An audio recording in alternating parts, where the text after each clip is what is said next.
Mishneh Torah, the Rambam, Hilchot Deot, Perek Hamishi. כשם שהחכם ניכר בחוכמתו ובדעותו,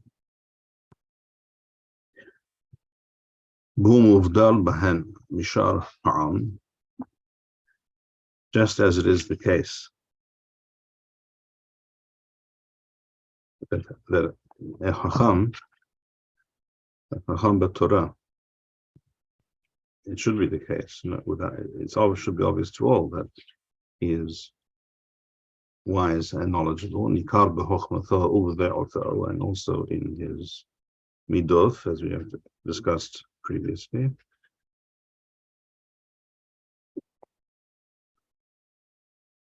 So his behavior should also be very different from that which is the norm, unfortunately, amongst the masses. And that's what Rambam says, وَهُ مُفْدَلْ بَهَنْ مِشَارْ هَعَمْ. כך צריך שיהיה ניכר במעשיו. So too should he be clearly recognizable in his behavior in all areas, including the most mundane and material aspects of life. במאכלו ובמשקהו, in his eating and drinking, ובפעילותו, and in his sexual relations, ובעשיית צרכו, and in the way he conducts himself even in the bathroom, ובדיבורו, ובהילוכו, the way he speaks and walks, ובמלבושו, and dresses, ובחלקול דברו. Hilchot Deot means the way in which he organizes and his affairs and leads his life. Uv'masa'o, uv'matano, in his business dealings, v'hiyu kol ha'ma'asim ha'elu na'im u'methuqanim bi'oter. All of his behavior, all of his interactions, all of his mannerisms, everything should be mithukan, as Rambam writes, and na'eh, should be both pleasant to behold and impressive and proper in every respect. The first thing perhaps to mention here is that if someone claims that it sounds as if the Torah is, or Rambam at least here, but of course he's only representing the Torah, he's speaking in the name of all Chachamim, of all instruction of Chachamim, as we will see in this perek. If some people say that it sounds as if the Torah is elitist, describing a different class of individual from the more common people, the answer is yes. That is entirely true. That is and should be the aim. And this was the aim and then the reality in the time of Hazar.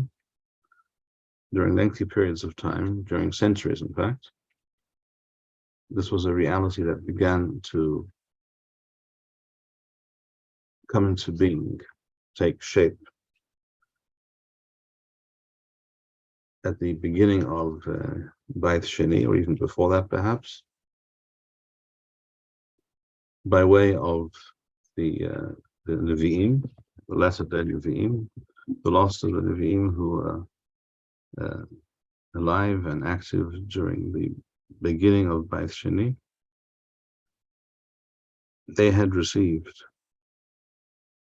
traditions and teachings from the early Nevi'im, and they and their students formed the nucleus of this new class of people. Not entirely new. It would not be correct to say that this was a complete departure from that which had come before. There had always been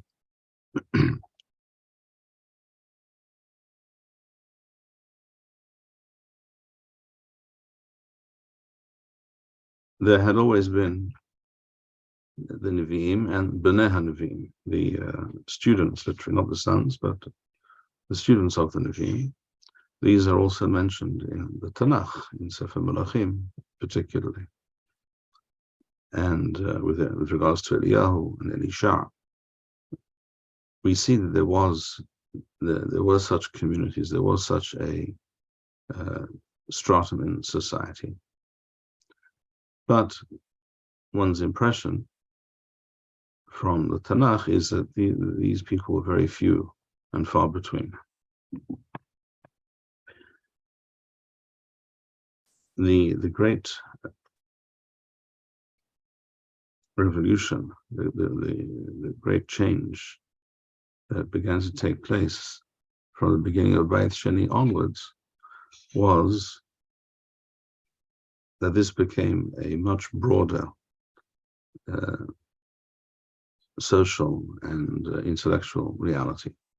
That there are many more people who joined this group and lived their lives in a certain fashion. And these are the people referred to by Hazal in the Mishneh, for example, as Talmidei Hachamim or Haverim.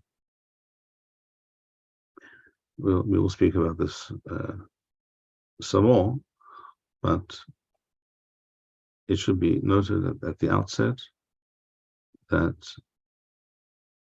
there is no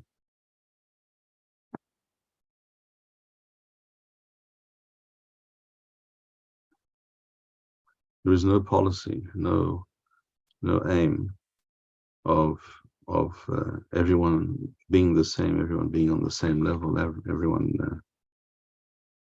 acting, dressing, behaving in the same way. That is not the aim. The Torah, the Hachamim, the Nevi'im understood, of course, the reality that not all people will achieve this level or this mindset and approach to life, but some will, and they have to be guarded, and they have to be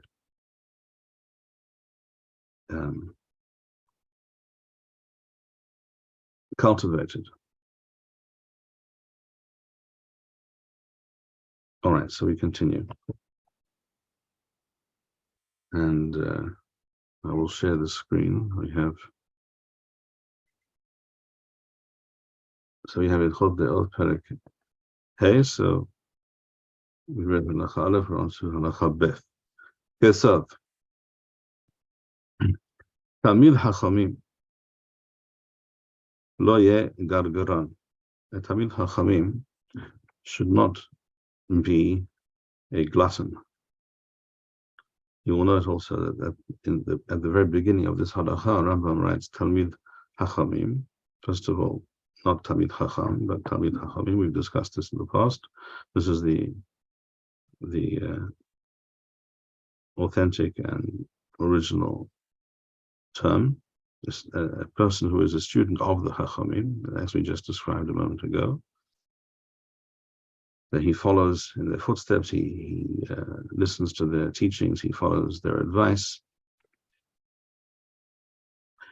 Whereas in the first halacha of Rambam said, Kashem she'hacham yikar b'chochmato v've'othal. So the Hachamim are the people who set the example, so it should be.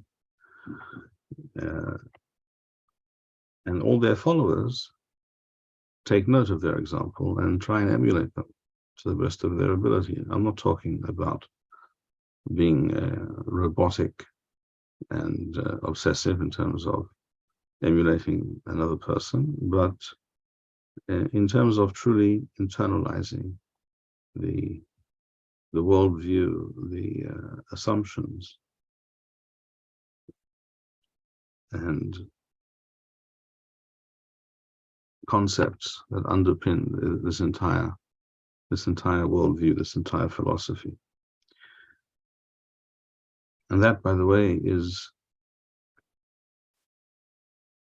something that can be discerned by a person of understanding, even with reference to people who may be quite knowledgeable in certain areas or many areas of Torah, but they are not truly plugged in to the system. In other words, the underpinning that I just referred to is not something that animates them completely, 100%. So it is possible, for example, to study Torah subjects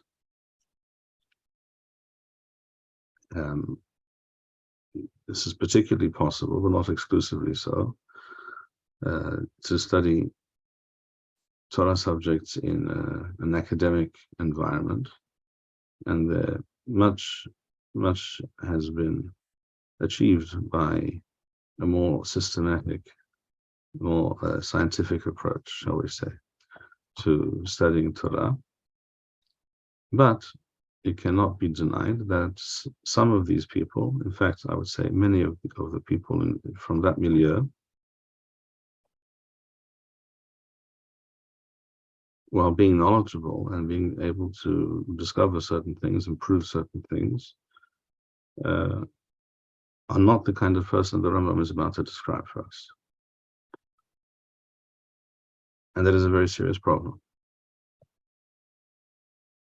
As I think also is the reverse. To have Talmidei Chachamim, students of Torah, who study much Torah but have a very poor understanding of how to get to the bottom of various texts, how even to obtain them, and then how to study them, how to analyze them, and what can be gained from such a systematic and one might describe it as an academic approach, although the word academic is really purely subjective and even maybe pretentious. The Rishonim, all of the Rishonim did exactly the same thing. They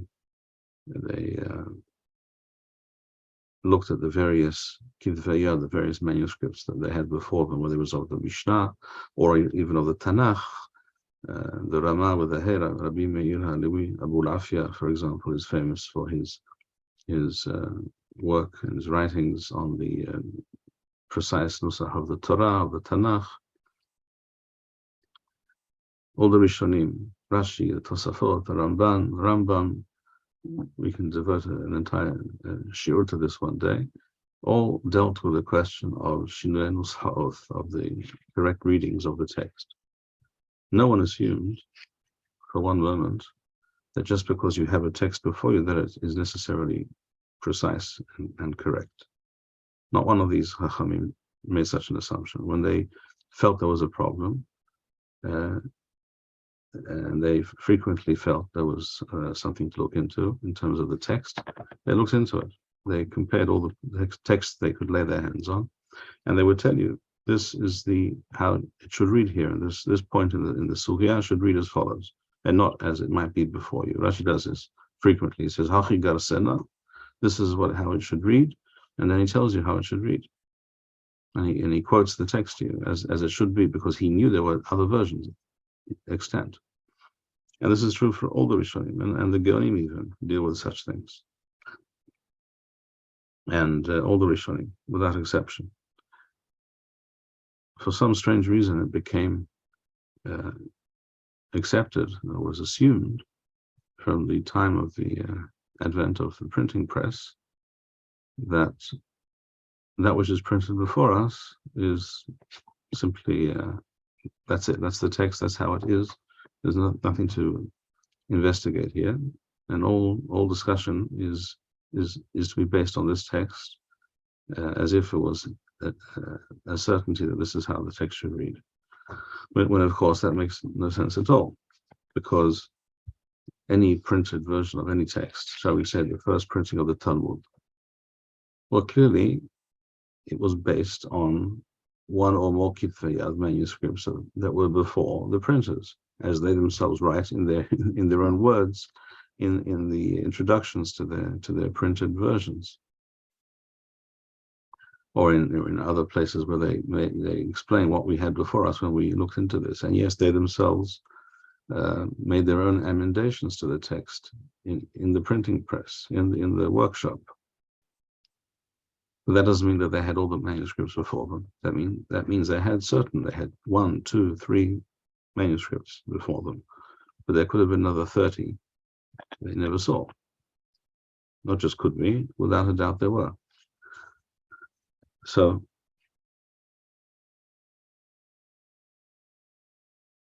the idea that Talmidei Chachamim should be naive and without intellectual sophistication, that of course is also entirely incorrect. What we therefore strive for is a healthy, balanced combination of these two things: intellectual prowess, understanding, of course, tremendous effort in studying Torah.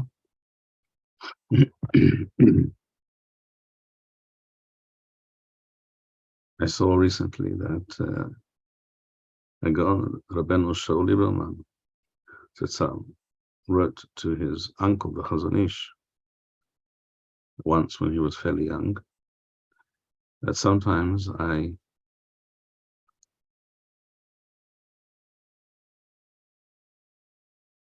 I strive so much and for so long on a certain Sylvia or the texts that are before me, whatever I'm learning, I learn to the point of complete exhaustion that I literally have to, I just collapse and have to lie down.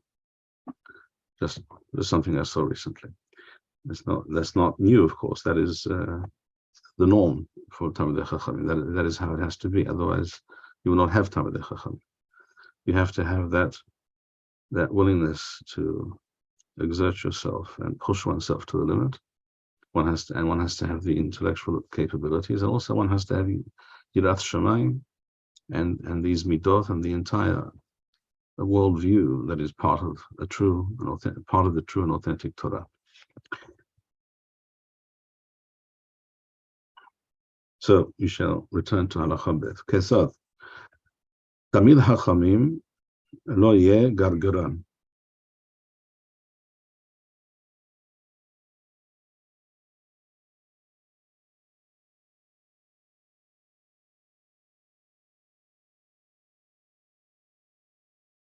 You should not be. Excuse me. Kesad Tamid Hachamim lo yeh gargaran should not be a glutton. Ela ochel ma'achal hara'ui lahavrot gufo. You should eat food which is healthy, which maintains his health. Rambam discussed this in the previous parak as well, but that was general advice for every person. Here it is directed towards Talmidei Chachamim more particularly, and therefore he goes into various details and aspects which he did not mention in the previous parak. One should not eat overly copious quantities of whatever that food is, even if it is very healthy. He should not always be striving to literally to fill and stuff his stomach, stuff himself. Like those who feast to eat and drink until they're ready to burst.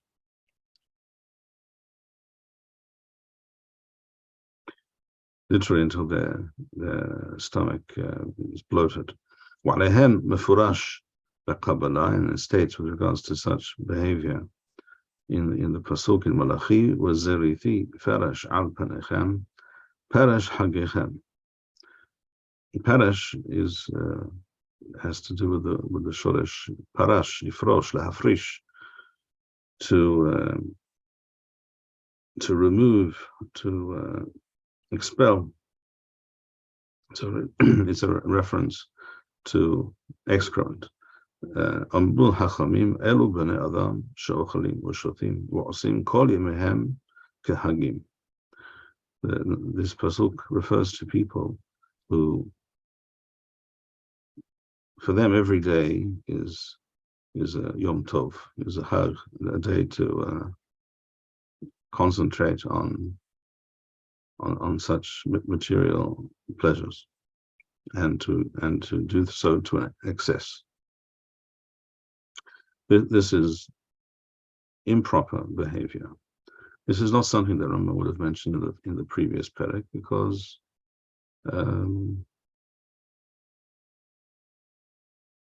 simply it's wasted breath. It would not be, for the average person will not really take this in or take it seriously. Talmidei Chachamim are supposed to take such statements seriously. So the meaning of the pasuk, Muzerithi, means I shall. Izrof is to scatter.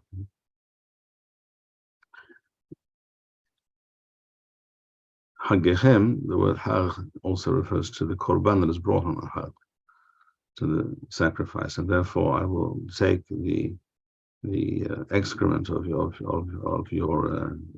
excesses on to do with the hagim, including the korbanot, which you also perhaps eat to an excess. I'll take these things and scatter them before you. In other words, I have no interest in such behavior. That is not avodat Hashem, as Rambam writes in Hilchot Yom Tov. And we'll get to that later. Halacha Gimel in the Machon Shilo version, or Halacha Aleph still. Wehen ha'omerim.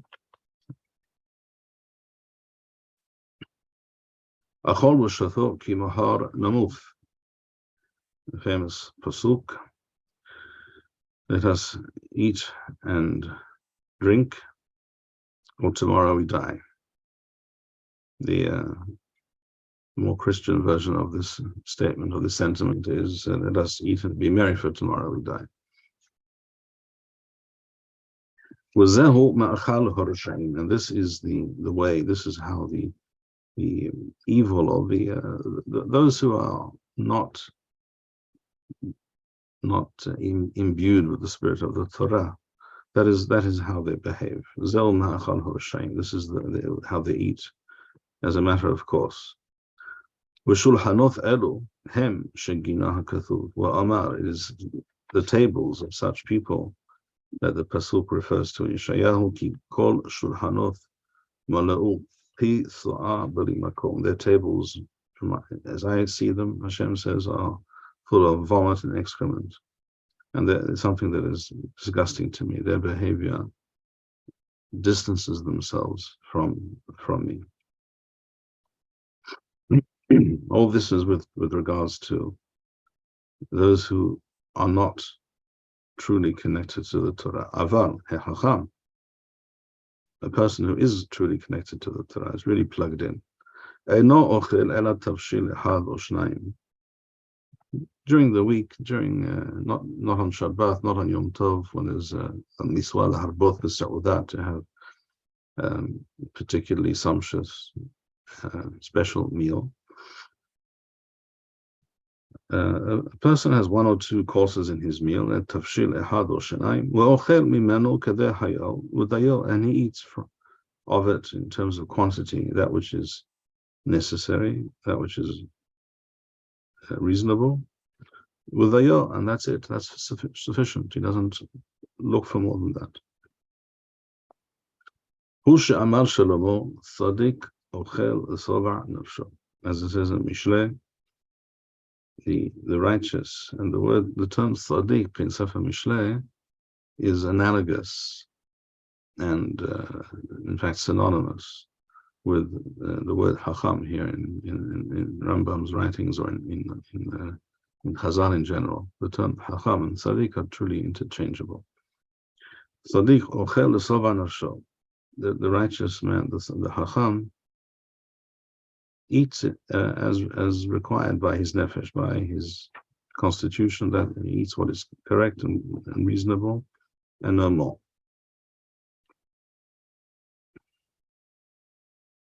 But this is not the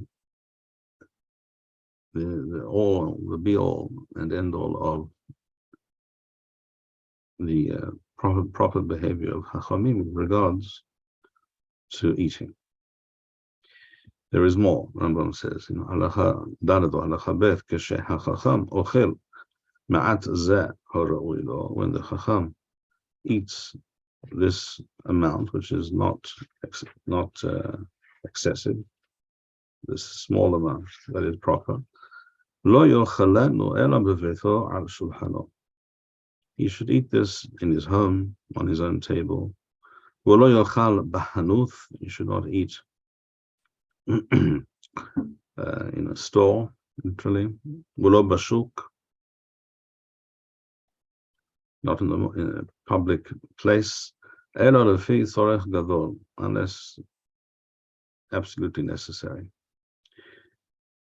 For example, if such a person is on a journey, on a trip, and he has to eat somewhere, and there's really nowhere else to eat, that would be a Torah Gadol, for example. So that he will not be seen and looked down upon by other people, by the common folk.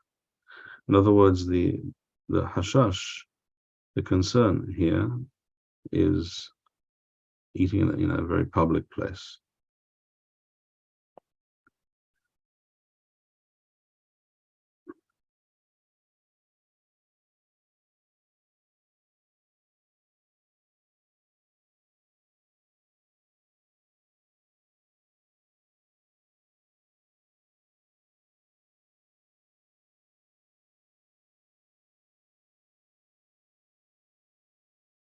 Rambam writes in Hilchot Deot, and we call it up.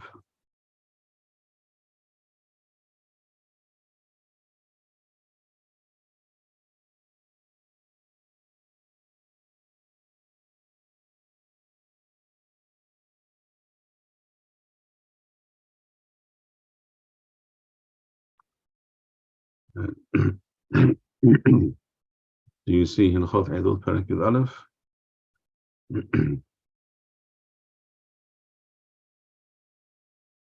There is a very real connection between what we are studying here in Hilchot Deot and what we see here in Hilchot Deot. It's also interesting to note that the letters Deot and Deot are the same letters. I'm not sure that's it can be described as some supernatural indication, but it is interesting to note. The concept of Deot in the Torah is very different from what is understood by most people nowadays. For example, Rambam begins this perek by saying, "Mishe'eno lo b'mikra, lo b'mishnah, lo b'derech eres." A person who is completely bereft of Torah, has never learned anything, knows nothing, and is not even an upstanding citizen in the most basic sense. We assume that such a person is a Rasha. Rasha meaning that he cannot be trusted. You cannot take his word at face value. Keep in mind that the Torah definition of Rasha is a person who deliberately transgresses any of the mitzvot lo ta'aseh of the Torah. And that's a fairly high bar. So when can you assume that a person is not a Rasha? When you know that he is rooted in the Torah, then he has a hezkat kashrut. Then he has. We can assume that he is such a person, unless we know otherwise. But a person who we know that he is not connected to the Torah at all, to the teachings of the Torah, and therefore his base instincts have not been tempered. He has not been refined by the Torah. Then you should assume the opposite. That is the Haskat Rasha. Ufasul la'idud midivrayhem, and such a person, midivrei suffering, is pasul to give any testimony in Beth Din, for example. Why? It says, Rambam says, Shekol misha yarad ad ka'achal, a person who has achieved such a lowly level, so to speak, a person who is so completely disconnected from the Torah. Hazakah shehu over al-rov ha'pirot shevo liyado. The hazakah is the opposite. The assumption must be that he does transgress in many areas of life as they come his way. That is the reasonable and correct assumption.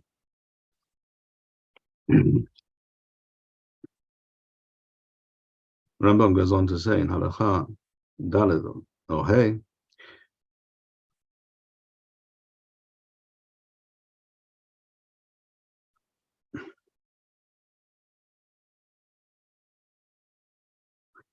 V'chen haBezuyim, people who are to be looked upon with as dishonorable, without cannot be respected. For example, Rambam says, "Pasulim la'idut midivrahim." Such people cannot be trusted as idim. Wahem ha'anashim sheholechim va'ochelim bashuk lifnei kol ha'am. People who eat in front of whoever it may be, wherever they are. All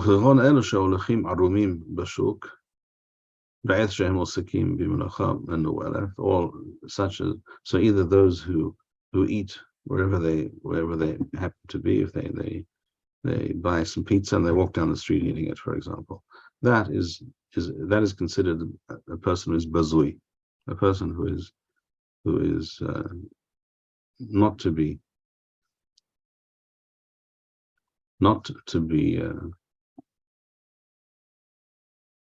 trusted, because they have no self-respect, and therefore, who's to say they have enough self-respect to be upright and speak the truth only, and not embellish what they say, etc.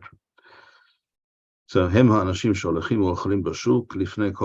word shuk doesn't necessarily mean a marketplace. It means public thoroughfare. Or such as those who walk about naked, literally, but it doesn't mean literally completely naked. It means people, for example, who walk around without a shirt, shall we say. Nowadays, I think perhaps you can find many examples of people wearing much less than just not going with a shirt. But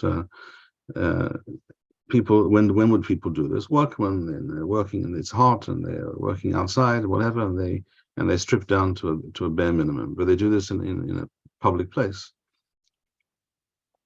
This is something that only a lonely person would do, because again they have no concept of honor, of respect, of propriety. People who have no boshet, who have no shame. So a person without shame is the opposite of a Talmid Chachamim.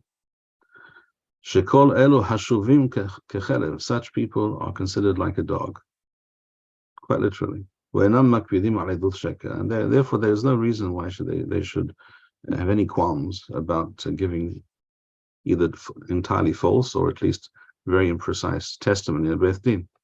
Why would they not do so, especially if they had some interest, some self-interest, even without being bribed, shall we say, because they like this person or what have you.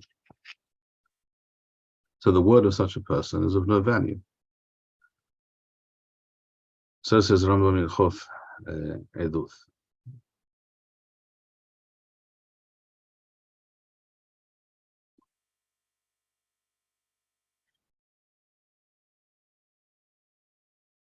Okay. Halacha Daled Obeth. So Rambam said, spoke about Lo Yochalenu, that which he eats, Ela Beveto al Shulchano, in his home, in private, Lo Yochal B'Hanuth, Lo B'Shuk, not in a public place. Ela Lefi Tzorech Gadol, unless absolutely necessary, Kadesh Lo Yitganeh B'Fnei Berioth.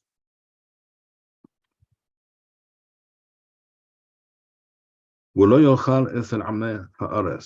should a person, such a person, Chacham or Tamid Chachamim, participate in a gathering where there's also eating and drinking with Amei Ares, with people who are of a different ilk altogether. Again, we're speaking constantly about these two classes, as it were, within Jewish society. And that was the reality, and will always be the reality to a large extent, and has to be perceived and understood that it is so. You should not associate with Amei Aretz, certainly should not sit down and join their gatherings, their meals, as we mentioned before in the previous halacha, not such places, those tables where gluttony is the rule. He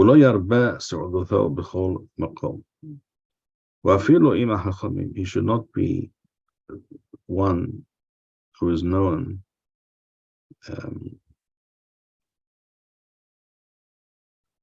who is always happy to join any party, any gathering where there's going to be food. He's always the first to show up or to volunteer. He should not be such a person, even if it's with other chachamim.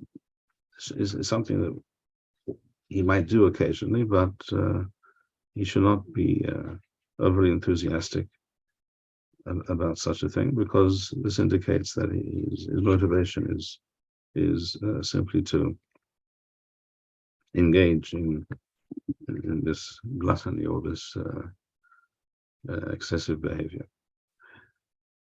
He should not eat in places where there are large gatherings of people, many people.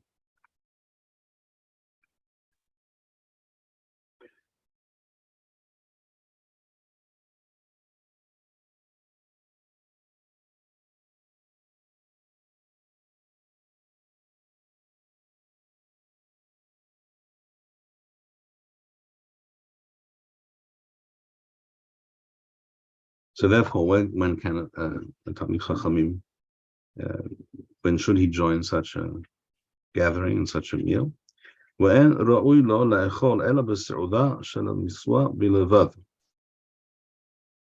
is, however, correct to participate in a Sudat Miswa, Kiron, Sudat Erusim, Unisuim, the meal, the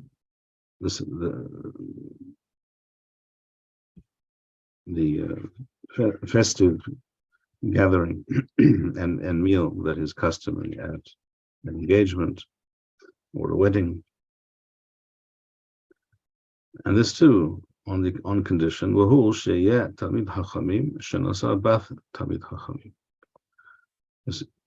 wedding itself has to be the right kind of wedding, where it is a Talmid Chachamim who married the daughter of a Talmid Chachamim. In other words, we're talking about a couple that is about to establish a Beit Shel Torah, based on Torah. That is something to celebrate. Hasidim Horishonim, and despite all of this, it was the practice, it was the minhag of the early and very pious Chachamim.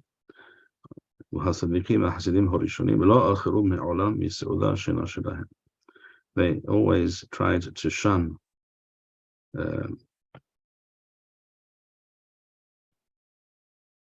and keep away from that which is not their own. Rabbi, Yes. would it not be somewhat accurate to say that the Haredi world is more strict regarding abiding by what the Rambam suggests here in terms of separatism?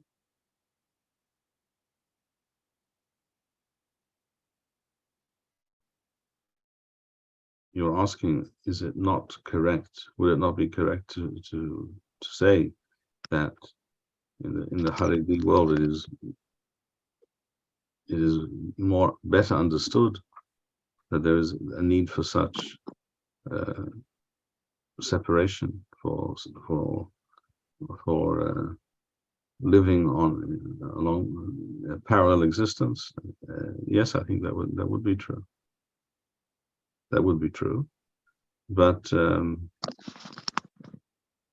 there are also people, Talmidei Chachamim, who would not be described as Haredim, but as very Torani people, or some people might use the term Haradali or what have you, all kinds of terminologies, who understand this also, and it's not even surprising that many other people attack them for their behavior. That is to say, they sense that they're trying to remain separate and aloof, and other people don't necessarily like it, and that may be, but it doesn't mean that we do not live our lives according to the likes and the dictates of others.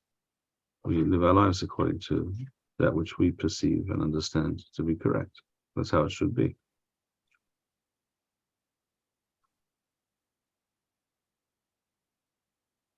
So Rambam said,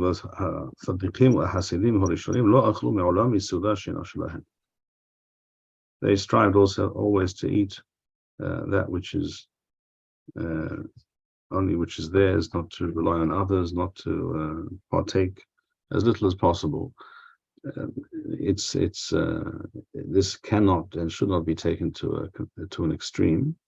In other words, it is normal, for example, for a Rav for a Talmid Chachamim to be present at the wedding of his Talmid, of his student, on the one hand. On the other hand, it doesn't necessarily mean he has to be there the whole time. He doesn't have to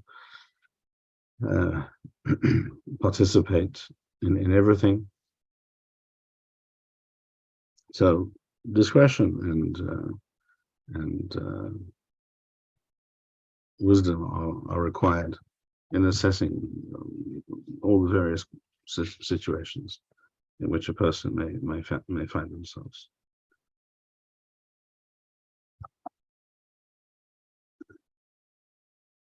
Touching upon this, Rambam mentions in Hilchot Zichya Umatana, Perek Yod Bet, towards the end, he writes, at the very end, in fact, הצדיקים הגמורים ואנשי מעשה לא יקבלו מתנה מאדם. The truly pious and אנשי מעשה, people who are very careful in how they lead their lives, לא יקבלו מתנה מאדם. They do not receive gifts, they do not want gifts. אלא בוטחים בשם ברוך שמו. They rely on Hashem, לא בנדיבים, not in the wealthy. והרי נאמר, הוא שונא מתנות יחיה, as it says in Sefer Mishneh, שונא מתנות יחיה. He who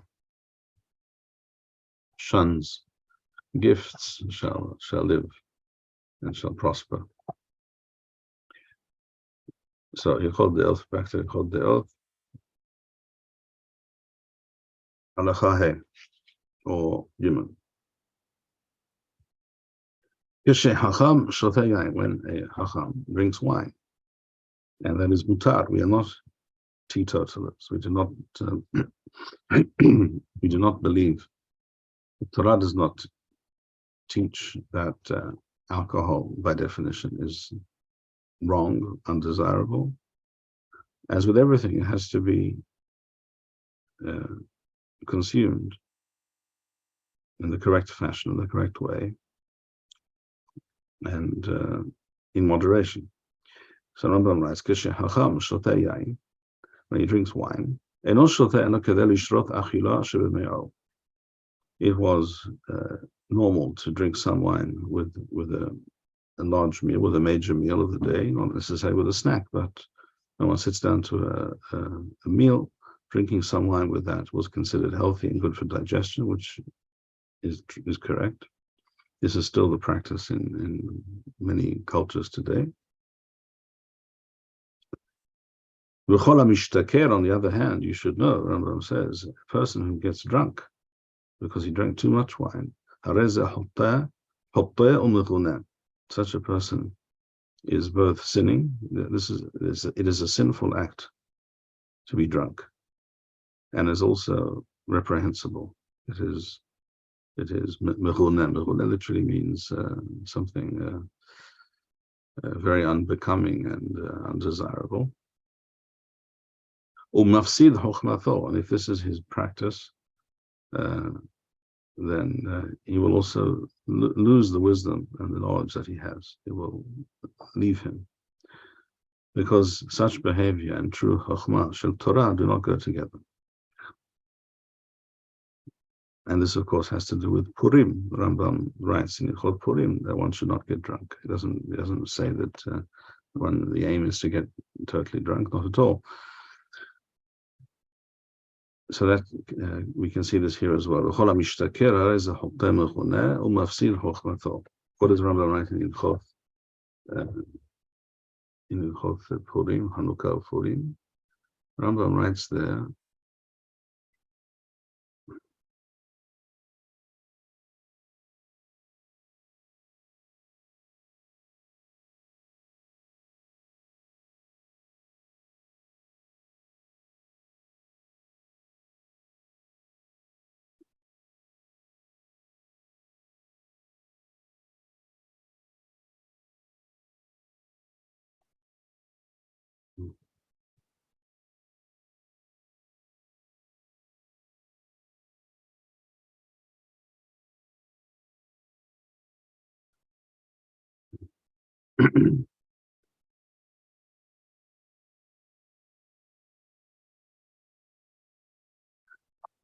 Perek, Hilchot Mechila, Perek Bet.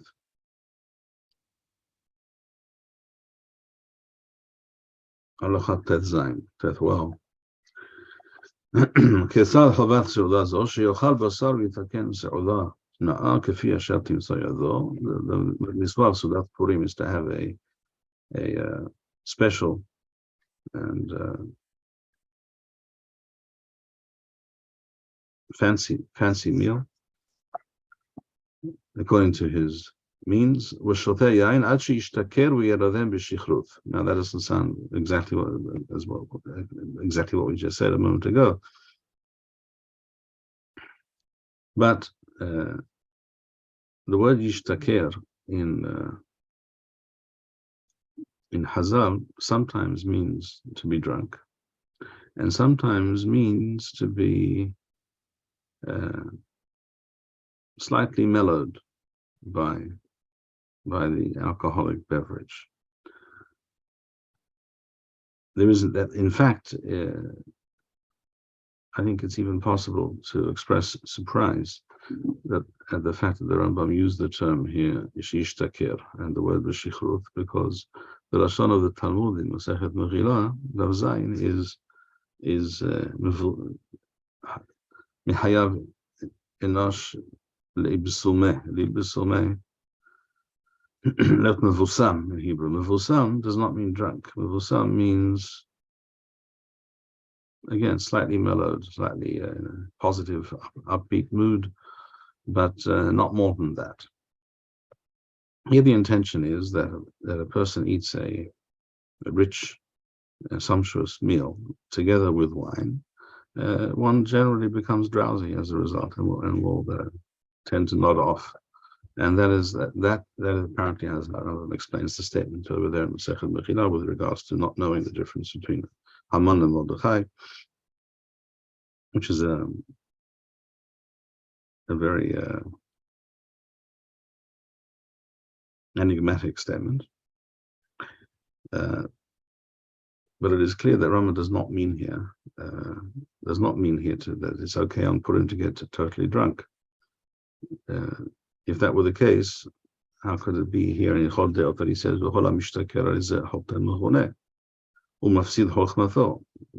how does this simply evaporate into thin air, these ideas on Purim? The idea is to eat and drink more than usual and celebrate the day in that fashion, even to the extent of drinking a bit more wine than usual and therefore being affected by it in a limited way. The Beth Yosef in Hilchot Purim discusses this and quotes several opinions to that effect. That is a sort of get drunk even on Purim.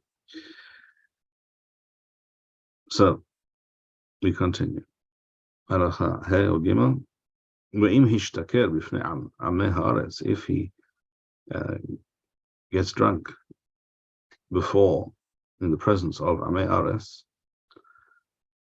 who see this person as a representative of the Torah, he is responsible for Hilul Hashem.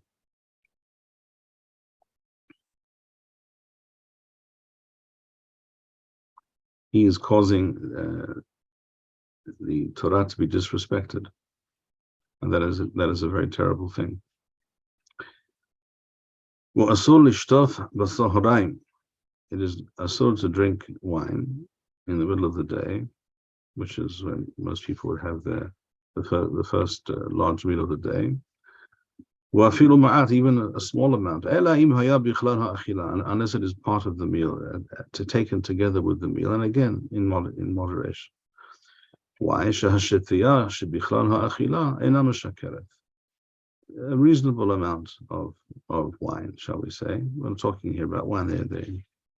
There were also kinds of shechar, of beer, in those times. We're not aware of our forefathers in those times, in those places, having beverages such as whiskey or vodka, what have you. But the same applies. If it's drunk in a reasonable way, in moderation, as part of a meal, shall we say, that does not cause drunkenness. The wine that you need to be literally careful about, to take care not to drink too much of, is when you had gatherings of people would, after the meal, then there would be wine and there would be desserts and sweet meats and what have you. And that is something that is in fact called, that is what's referred to in the Haggadah Shel Pesach as the or the Mishneh in Masechet Pesachim as the apikoman or apikomen. That was the part that came after the meal. That was what the Temanim referred to as the jale, where there's all kinds of nuts and sweet things and dried fruit and what have you. These things were placed before the guests, before the gathering, together with wine. Now, if that goes on for a long time, then it can lead to drunkenness. That is what one has to be careful about, says Rambam. A small amount drunk with the main course will not cause inebriation. It is in fact healthy, good for digestion.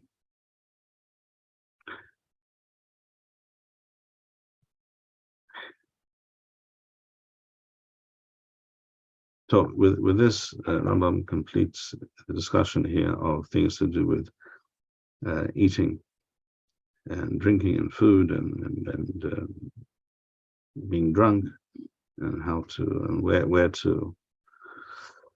and when to meet with other people and eat with them. We'll stop here therefore for today. To what extent are we supposed to understand these directives as reflecting a certain culture and the imperative to separate from that culture, or just more immutable things that are just us to do, no matter what situation or cultural milieu one finds himself in? I'm not sure that I fully understand the question. Can you repeat that, please? Yeah. To what extent are these a reflection of a certain culture that Chazal or the Rambam found himself in, and thought it was appropriate to say that one should not participate in this culture because of some reason, or like how should these be understood? More as a reflection of a certain culture and a imperative to not participate in it, or more of just objective, you cannot get drunk ever, or no matter what situation one finds himself in.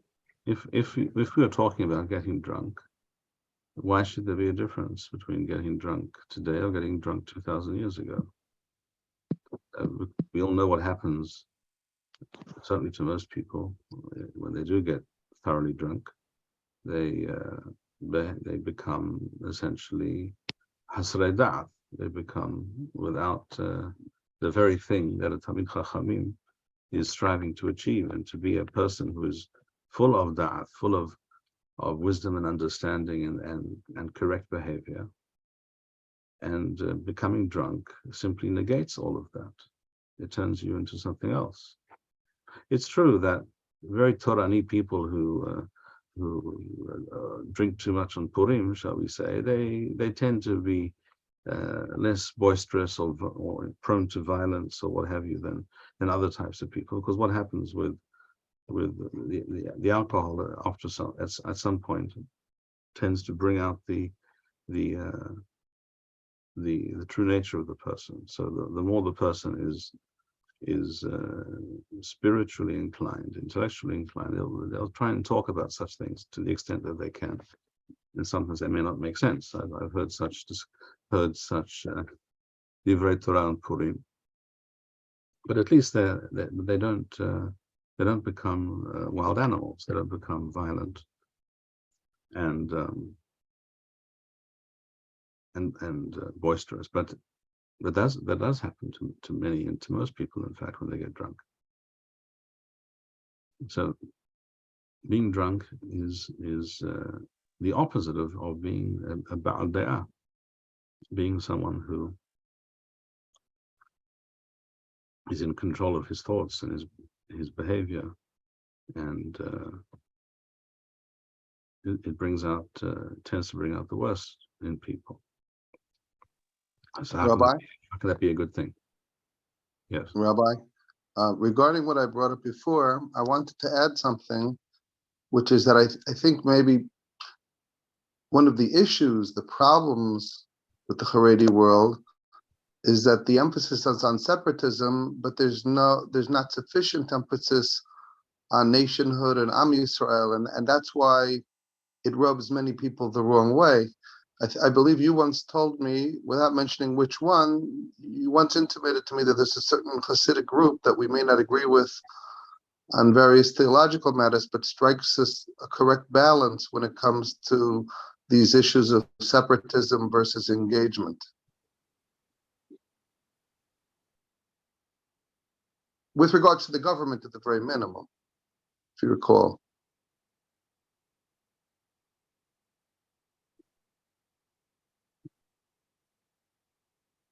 It is necessary, but not at all a simple matter, but it's necessary to strike a balance between interacting with the world around you and nevertheless maintaining your own standards.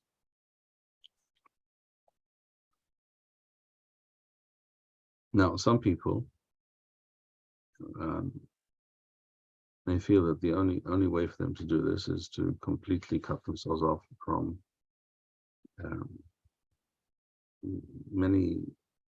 much of the surrounding society, and that in general may be very true. It depends on the circumstances, perhaps, but in general, that is true. We see this idea here in what we've been studying here in the Rambam. Now, it is true also that for people, for Talmidei Chachamim, who have a broader and deeper understanding of Torah, they understand that the Jewish people is a nation. They will try to be active in those areas as well.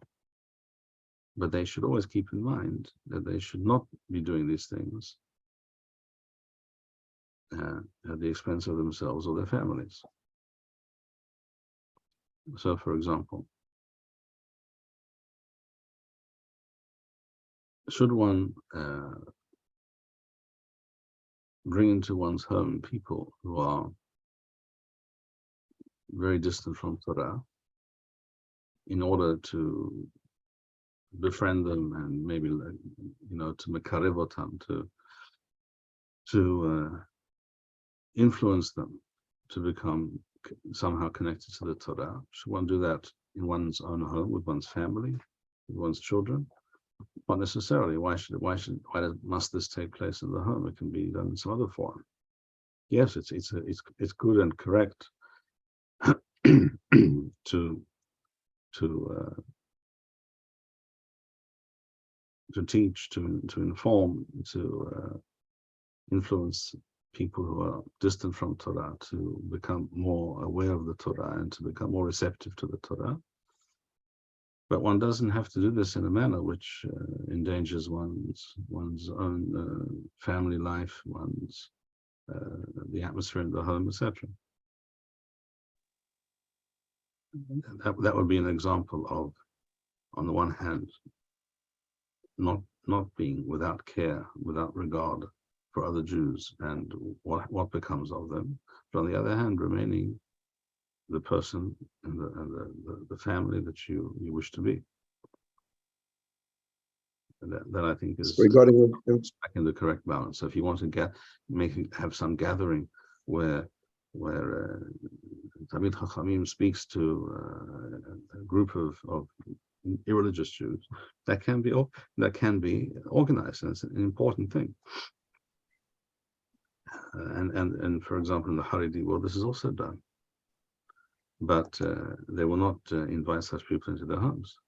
That's all, and that is correct and reasonable and wise.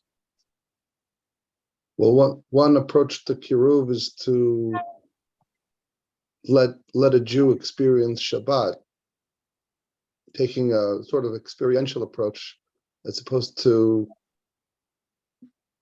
thinking that the most effective kiruv method is not persuasion, but letting people experience Shabbat. So that's all very true and all very good. But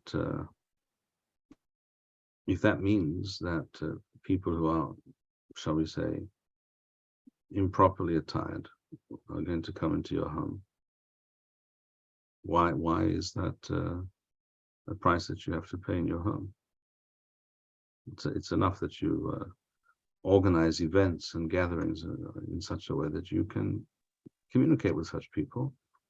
And if a person, let's say, begins to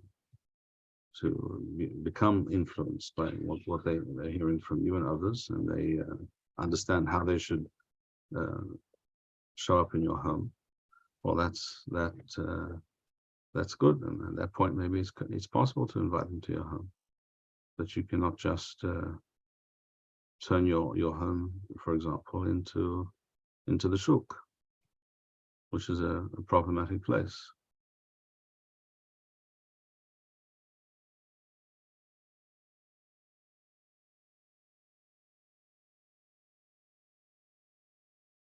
So basically, what we're saying is that Talmidei Chachamim should be capable of processing all these facts and all these matters, the possible pitfalls and dangers of doing something, as opposed to the possible gain. These things have to be weighed up very carefully. It should not be done in a lightheaded manner.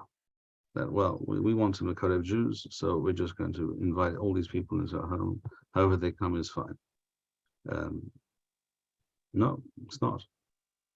I guess there's a possibility in some cases where certain non-religious people may actually act like a mensch in a certain sense and realize that they have to come dressed properly to your house, and then the question is, how do you make that assumption?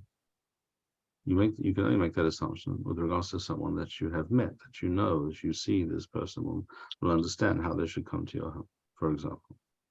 well, I'm talking If about you have no reason to make that assumption, then you should not make that assumption. And today the world is such a